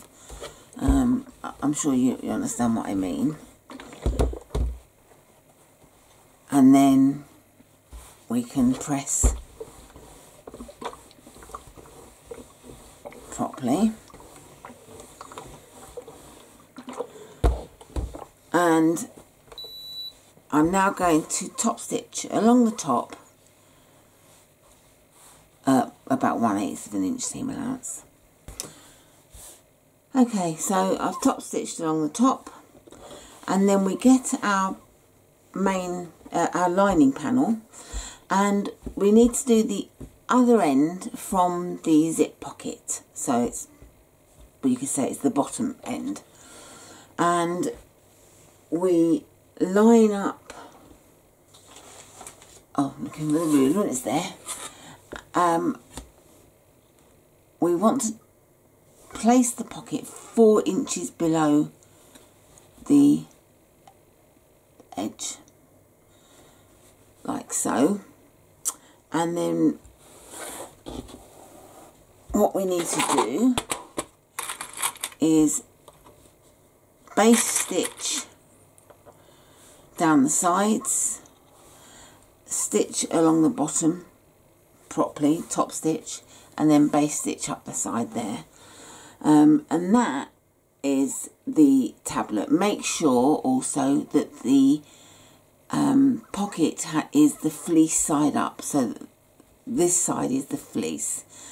That will give you the sort of nice padding between your tablet and everything else in your bag. Just gives a little added protection. So I'll be coming back now, back to the original pattern with the side panels that we're adding, where we have to mark the margins at the seams that we're going to stitch. So I shall go back to the original pattern. Sorry for the confusion. Right, so I've marked these side panels, and what we need to do is start at 3/8 of an inch seam allowance and then move out to 1/2 inch. And I've done 1/2 inch all the way to the bottom, And the line along the bottom is also at 1/2 inch. This is to give us a nicer fit. I've done it like that. It's going to be a bit more of a gradual thing rather than that. It's a bit harsh, but be a bit more gradual. That's just a guide. I'm not going to stick to that actual line that I've done. And now I've marked it in the centre. And it's line up with the mark that's in the centre of the main panel, and I think I'll use a couple of pins for a change.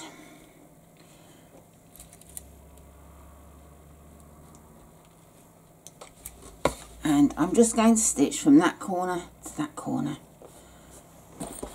So that's sewn, and again what we need to do is just cut the main body only, not the side piece, to where the stitching goes to, and then again we turn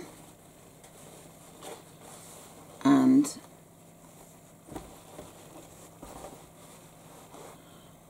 I'm going to pin all the way along and then stitch down to that point. Now I've shown you all of this with the main body, so I'm not going to show you everything again. So I'm going to go off, stitch all the sides together, and then come back when that's done to show you what to do after that. Right, so I've sewn all of the sides, and I'm just going to trim off the excess on the zipper tabs. And just to help it sit more nicely is to trim these corners. And if you want to trim the seam allowance, you can. I didn't in my last bag, and it didn't seem to have an effect, but it does depend on the materials, I think.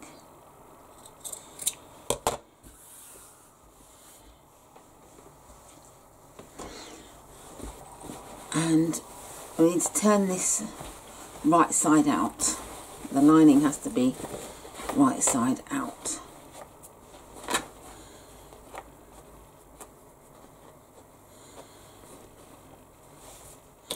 And then just trim any threads you see poking through the seams.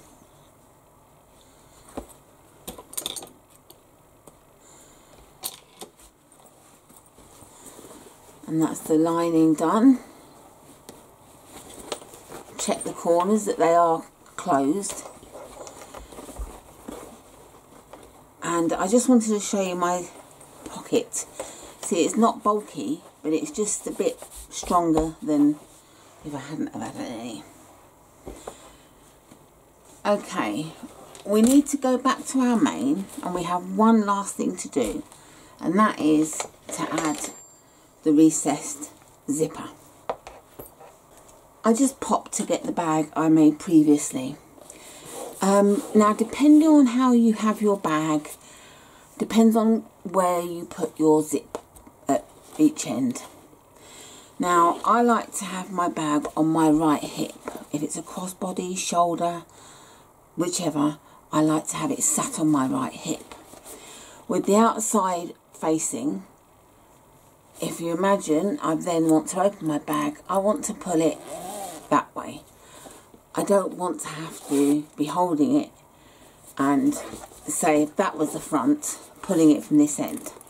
So with that in mind, depending on which hip you want to stitch your bag on, it does depend on which way you add your zip. For me, to have my bag on my right hip and opening the zip from front to back, I will place the zip face down with the zip pull on the left and the front of the bag facing me. So this is the front of the bag, the zip pulls on the left. If I was doing it on my left hip, it would literally be the other way around. So for the right hip and bag, the right of the bag exterior facing me, I'm doing the zip pull on the left and the zip end on the right. So I hope I've explained that clearly to you. Feel free to ask me questions if you're not sure. So now what we need to do is place the zip, the recess zip, evenly between the two seams. And I think that looks good, but we'll make sure in a second.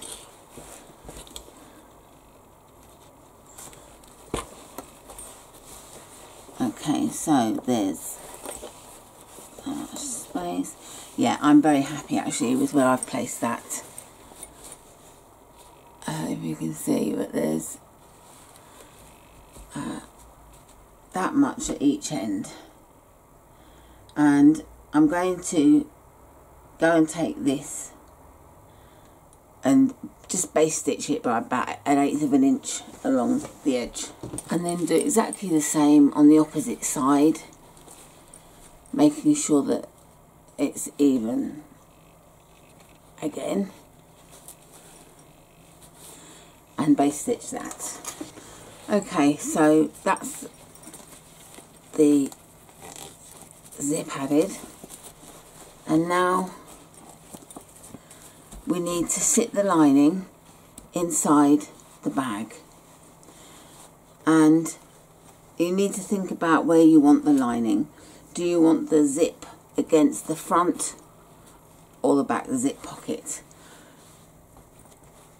I want the tablet closest to my body, so I'm going to put the lining with the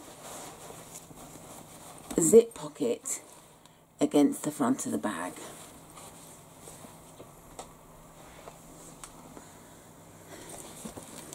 And then we open the seams up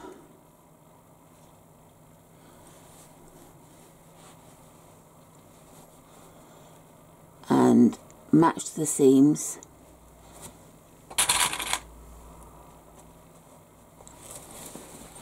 do that with all 4 seams,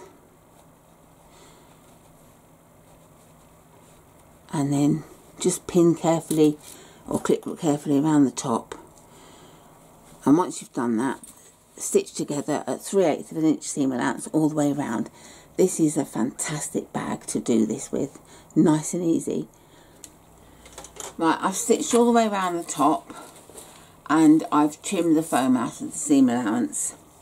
And this is the part where we need to berth our bag, and we go through the zip pocket, the little zip pocket, and hopefully I didn't leave the zip open, so I've just grabbed the zip pull from the other side and just pulled it along with my nail. I should have warned you beforehand, so I do apologise if you've got a problem of opening your zip pocket.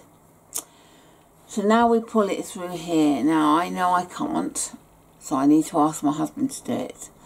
So hubby's going to do it, and then I shall come back when that bit's done. Well, as it happens, my husband was a bit busy and couldn't turn it straight away, and I'm very impatient. So I thought I'd give it a go, and lo and behold, I managed it. And that's brilliant, because I have arthritis in my hands and wrists and thumb, and I can very rarely turn a bag because I'm just not strong enough, I can't grip it. But I thought I'd give it a go, and it turned beautifully.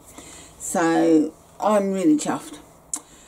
So here she is, and we're left with the opening of the pocket.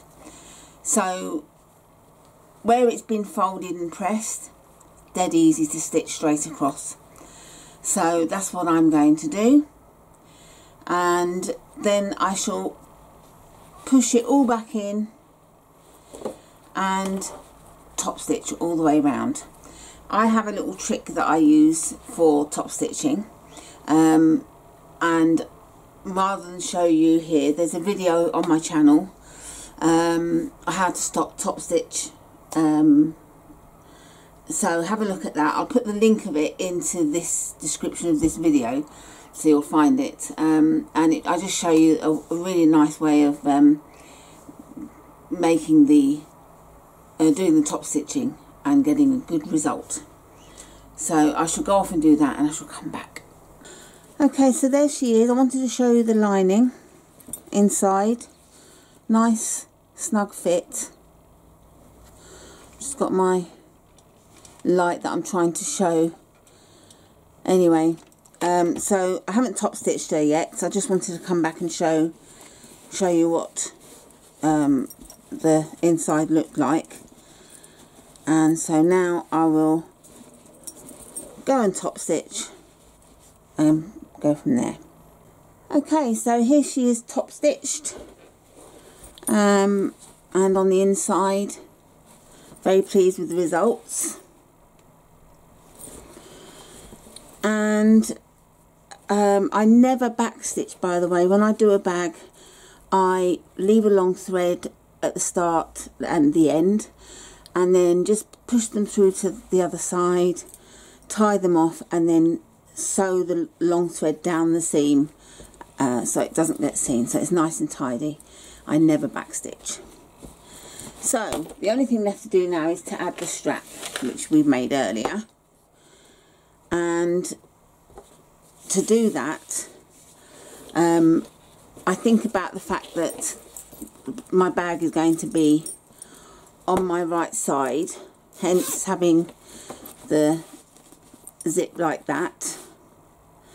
And I don't want the double part of the zip, the strap, to be at the front. I want it to be at the back. So what I do is I always have to think about which way I'm doing this. I put the strap down inside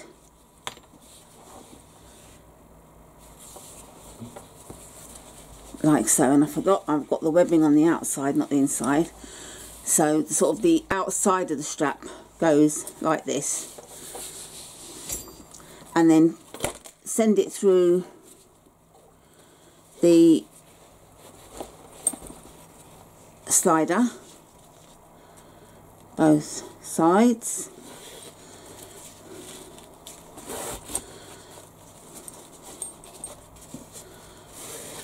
like this.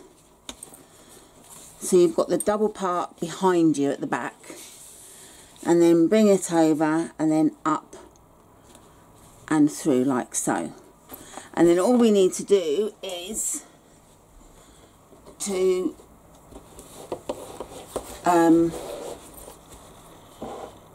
sort the last part of the strap out.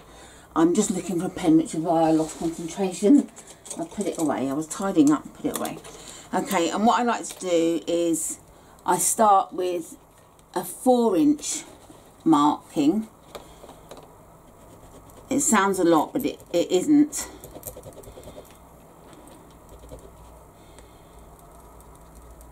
So that's my 4-inch mark. And then I fold, no, I don't fold.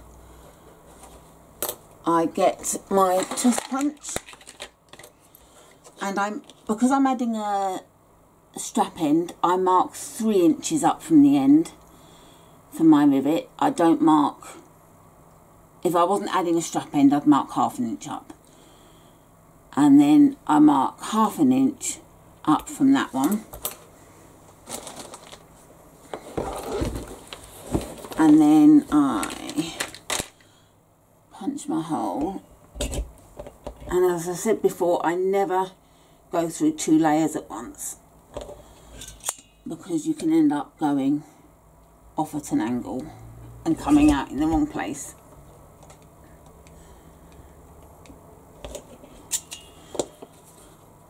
Okay, so that's that, and then I just mark inside for the other holes.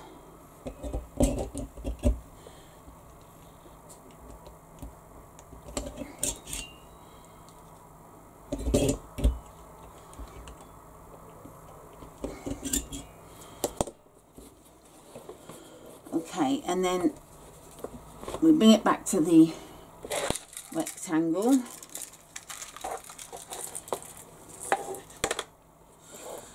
And as I said before, I like to add a little bit of glue. You can possibly use Fray Check, but I'm not sure that it would be strong enough. So I like to just secure the webbing with a small amount of glue on both sides. It may not be necessary, but I like to take precautions.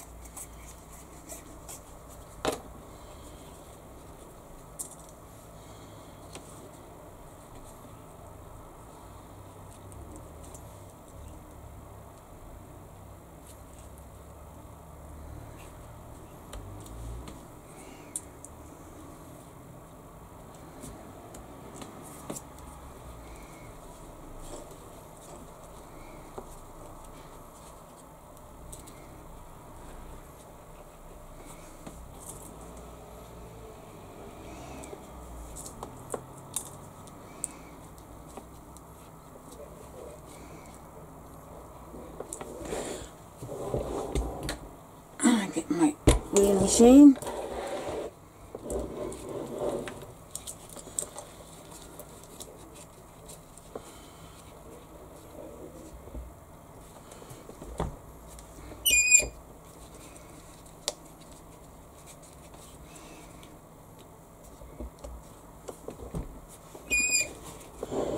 So that's the strap added.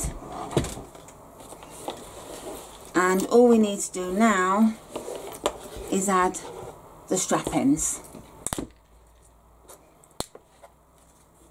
which arrived in the nick of time.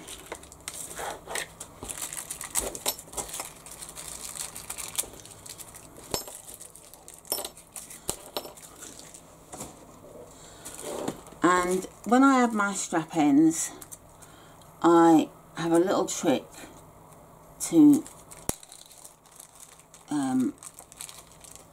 get a good secure fixing.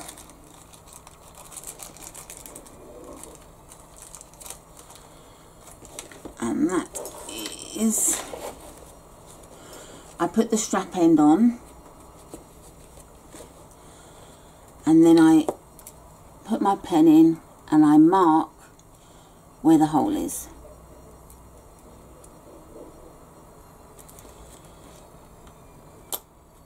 And then I get my twist punch and I just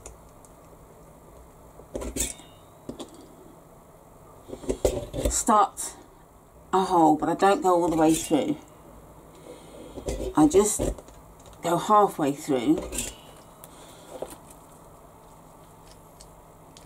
So I've created like a slight hole, dent. I don't know if you can see that or not.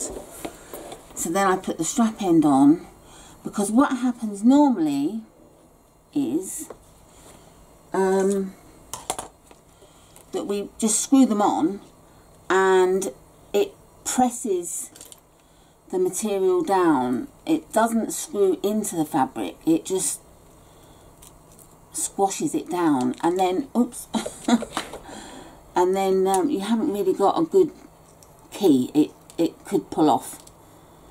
I don't think it's very secure, and this is the only bit I have difficulty with, is getting these pesky screws to sit in.